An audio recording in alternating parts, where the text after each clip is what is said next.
So, we were talking about the currents and specifically current density, and if you have a volume in which the current exists, then in that volume some charges are moving, crossing a particular cross section or an area, and then how much charge crosses in how much time, that defines current, and then through which area you are making the calculations, divide by that area, and then it becomes current density.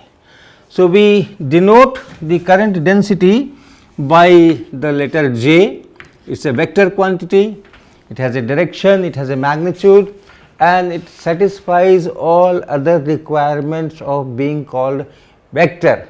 Only direction and magnitude is not the sufficient criteria for a quantity to be a vector. There are other things also, specifically how the components transform as you go from one frame to some rotated other frame. So, all those things are there that we will not talk, but this is a vector quantity and we wrote it in terms of the charge density and V. So, this is known as volume current density. This is known as volume current density. Why? Because all these charges which are moving, they are distributed in a volume, and therefore, it is known as volume current density. This is the volume charge density,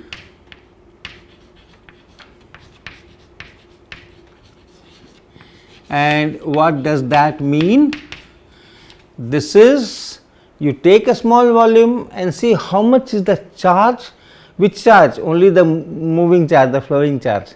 If there are other charges which are stationary, then we do not have to take that into account. So, the volume charge density which is moving, and this is of course the velocity of the charges. And we said, as we said, this is a point by point relation. It is defined for a specific point. If you have a volume and in the volume you have a point, and you can ask how much is the current density here, how much is the current density here, just like pressure. If you have water in a bottle or in a beaker or in a bucket, then you can ask what is the pressure of water at this point. So, what do you do to get that pressure? At that point you construct a small area and then see how much is the force on it, divide by the area to get that pressure. So, something like that. If you have a volume and at this point you want to know how much is the current density, then you construct an area here around this point and then ask how much is the charge crossing per unit time dq by dt through this constructed small area. And then we do this, if this is the velocity and the charges are going this way, and then we ask how much is the current density, and then this rho v etc. work out. So, it is a point by point you can ask how much is current density here, how much is here, how much is here. Whereas current, if you look for current, then you give me some area, bigger area or whatever, and then you can ask how much charge has gone from this side to that side. So, that is on a area and this is on a point. So, it is a point by point function. So, this we talked about, and let us take an example. Suppose we have, just consider that this is a cylinder, and in this cylinder actually we have salt, we have rock salt here, and suppose each grain is charged. So, that in this entire cylindrical volume you have a uniform charge density, right. All this salt which is there, each grain, suppose somehow I make them charged and then fill it. So, this whole volume is filled with the charge, and if it is all uniformly distributed, as it is, all the salt is here uniformly distributed, and if it is also uniformly charged, then you have a uniform charge density in a cylindrical volume.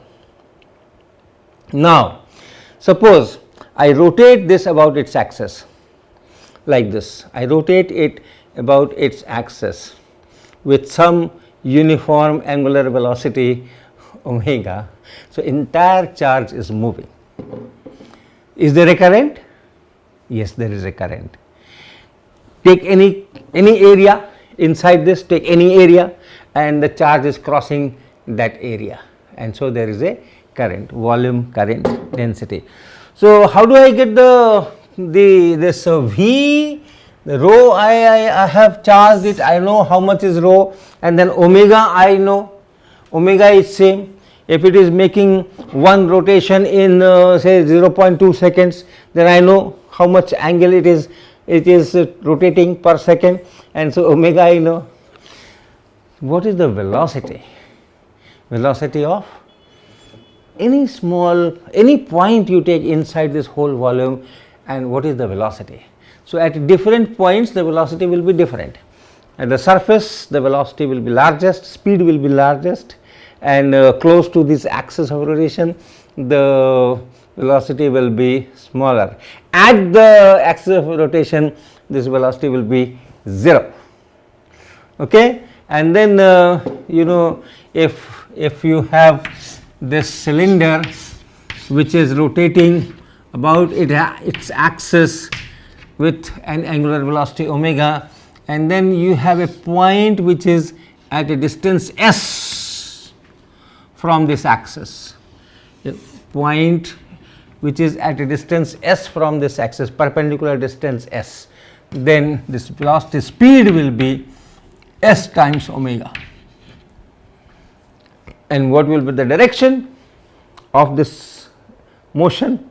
It will be tangential to the circle in which that particular point is moving.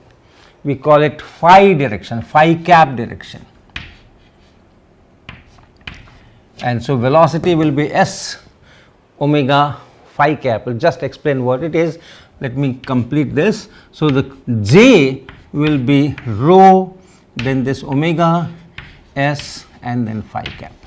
This is the current density. At any point you pick up a point and ask how much is the current density. I will ask you at what distance from the axis is this point, that is s. I will multiply by omega, multiply by this rho charge per unit volume in that, and then I will put up this direction that okay, this is the direction of velocity, and therefore this is the direction of current. Now, what are these s and phi cap? I am using cylindrical coordinates, cylindrical polar coordinates in full, but mostly I will be calling it cylindrical coordinates.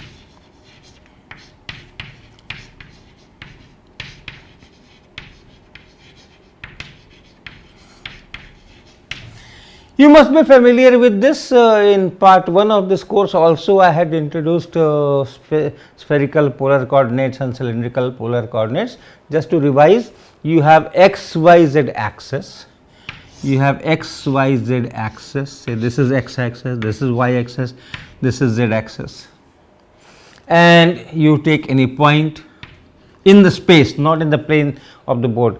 The way it is drawn, this plane of the board is yz plane, but you can have points outside the board also or on the other side of the board also. So, this point is not necessarily on this plane.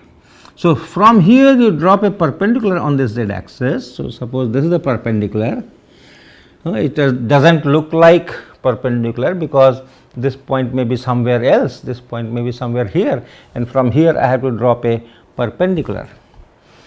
And you drop a perpendicular on this xy plane also, this horizontal plane also, and then if you join you get a rectangle, you get a rectangle.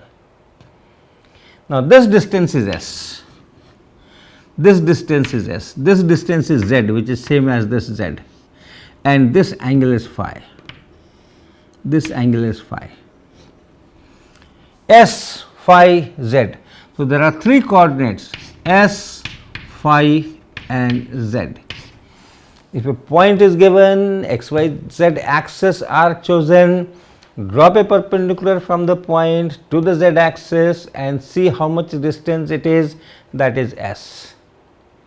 Then drop a perpendicular from this point on the xy plane and the foot of perpendicular is joined with the origin, and angle between the x axis and that line is phi, and z is of course how much above the xy plane it is. So, when you draw the perpendicular, this OZ will be small z, or you can also say that what is the distance of this point from the xy plane, that is z. So, these are 3 coordinates S, phi and z. So, now you can appreciate this diagram better. Here is a point, I drop a perpendicular on the z axis, I drop a perpendicular on the xy plane, and then I get this rectangle, and this line here on the xy plane makes angle phi with the x axis. So, from phi equal to 0, which will be this xz plane, I rotate this whole plane and then I increase phi of those points, and in the direction in which the points are going on rotation, that is the phi cap direction. So, if it is going in a circle like this, and here the velocity is in this direction, it is going in a circle like this. So, if I draw it here, if I draw a circle like this, here this is phi cap direction, here this is phi cap direction, here this is phi cap direction, here this is phi cap direction, this is phi cap direction, like that. When you rotate about the z axis, then the tangential direction is phi cap direction. So, from point to point, that phi cap direction will change. It is a unit vector, it is a unit vector corresponding to this coordinate, but then that unit vector will change direction as the value of this phi changes and it rotates. So, that is one. And similarly, you can define S cap direction. This is S cap direction, the direction in which S increases. Okay, the direction in which S increases, this is S. So, if I just have to increase S, extend this line in this direction, it will go in this direction, that is S cap direction. And Z cap direction is vertical, of course, the direction in which Z increases, that is Z cap direction. So, S, phi and Z, these are the coordinates. I am using S, DJ Griffith also uses S, so I have taken it from there only, and phi and Z I have already told everything. So, corresponding to this S coordinate, we have a unit vector S cap, corresponding to this phi coordinate, we have a unit vector phi cap, and then corresponding to this coordinate Z, we have a unit vector Z cap. Now, since the rotation, since that whole cylinder was rotating about its axis, all those grains, all those rock salt particles, all those charges, they were going in that circles around the z axis, and therefore, the velocity direction is phi cap, and the magnitude of velocity is omega, angular speed multiplied by the distance from the z axis, which is also the axis of rotation, and then the charge density. This is the expression for volume current density. There is another word which will be used, and this will be volume current element. What is that? You have certain volume and the current is there and the charges are moving. The charges are moving, the current is there. In this volume, you take a small volume which will be written as d tau.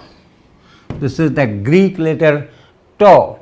So, whenever we talk small volumes, our symbol will be d tau. So, in this volume, how much is the how much is that current, looking at that, this current here, how much is the current in this particular volume, that is known as volume current element, and that is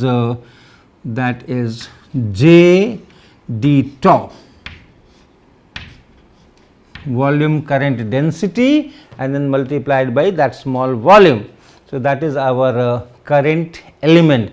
So, we will be having a current in a bigger volume, and maybe suppose I need magnetic field at a certain point due to this.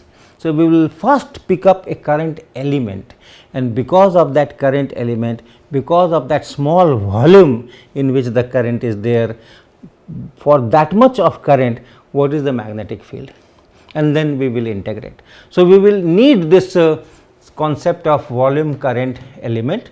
For example, in this wire, suppose you have a wire and in that wire current is going. So, I need magnetic field due to the entire wire, entire circuit. In an isolated wire, you can have that like I rotated about the z axis, but if it is a circuit, then this all that current which is there in the circuit can produce a magnetic field. So, I have to get the field from small elements, current elements, and then add. So, this will be needed. Another concept which I would like to introduce little bit is that we are using volume current element, volume current density, like that. We can have current only on the surface of a material, only on a surface, that is also possible, and correspondingly we define surface current.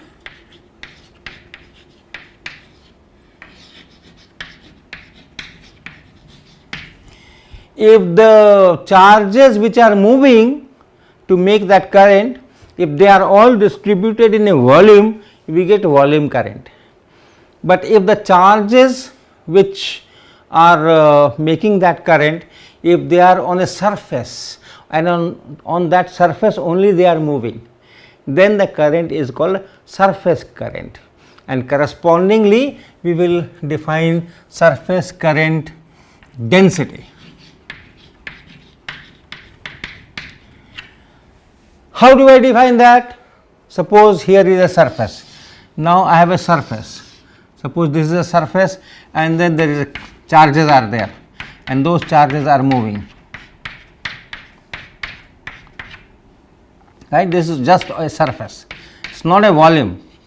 It's just a surface. Suppose this table or this board itself this is a surface, and the charges are residing on the surface of this board, and then the charges are moving on this surface only, right. So, you do not have a volume as such.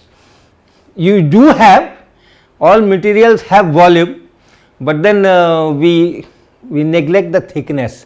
The thickness is so small, maybe some 10, 12 molecular layers, and we are always talking in millimeters and centimeters. Okay. So, we neglect that. So, if you have that kind of current, that is known as surface current, and to get that current density, what I do is I take a length on this surface perpendicular to the direction of this charge flow. At different places different directions will be there, may be there, and therefore, you have to take a small element dl. This is a small element dl. Okay. Line, this is a line on the surface, and then you ask how much charge has gone past this line, how much charge has crossed this line from left side to the right side or right side to the left side. So, that will define the current. First you define the current. How do you define the current? How do you define the current? You define the current by saying, asking the charge dq crossing what? Crossing the line dl. The line, there is a line of length dl on this surface, and I have drawn it perpendicular to the direction of those charges motion of those charges at that location. At different locations, maybe the speed v can be different or the direction can be different. That is why at every point it will be different. So, what at whichever point you want to define this surface current density, there you construct this dl, and there you see what is the direction of velocity perpendicular to that. Okay. So, how much charge is crossing? dq crossing time this line dl, line of length dl in time dt.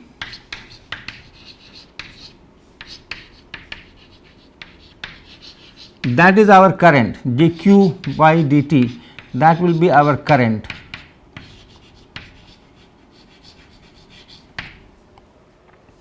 And that current divided by this dl. Okay.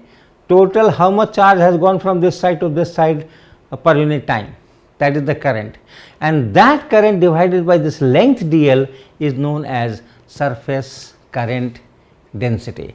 So, if this current is say delta I, then this delta I and divided by this dl or delta L, that will be known as surface current density.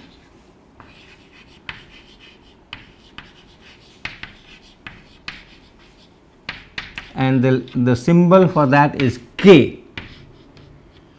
The symbol which we will use for surface current density is capital K.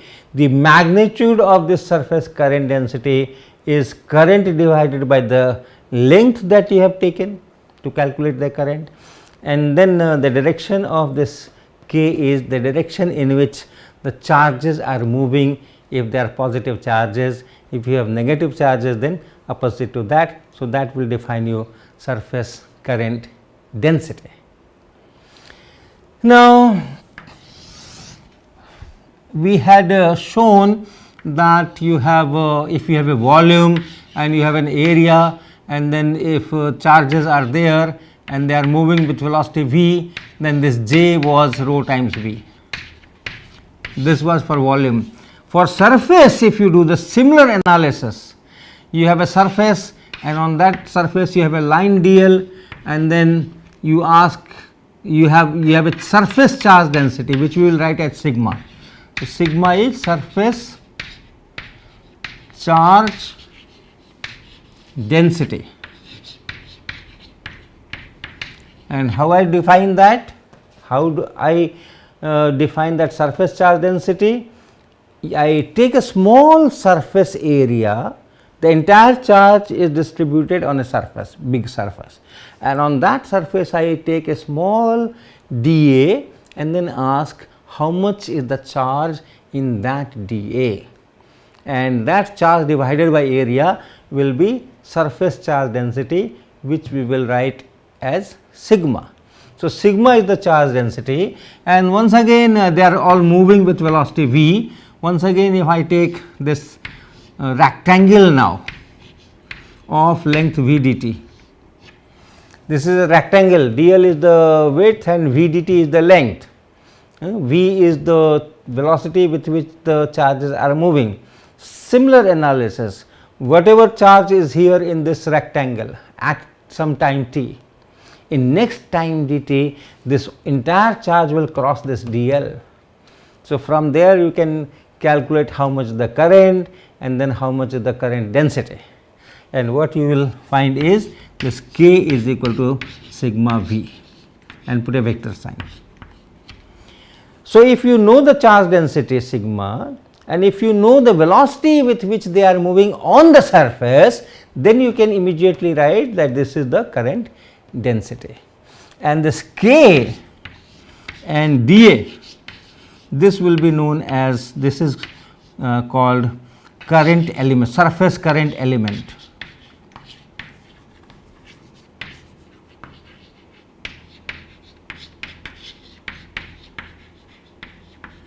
Keep comparing. When it was volume current element, it was J d tau, J d tau. This was your volume current element, right. So, it is volume here, it is surface here, it is volume current density here, it is surface current density here. So, you know what is going to come next, it will be linear current density.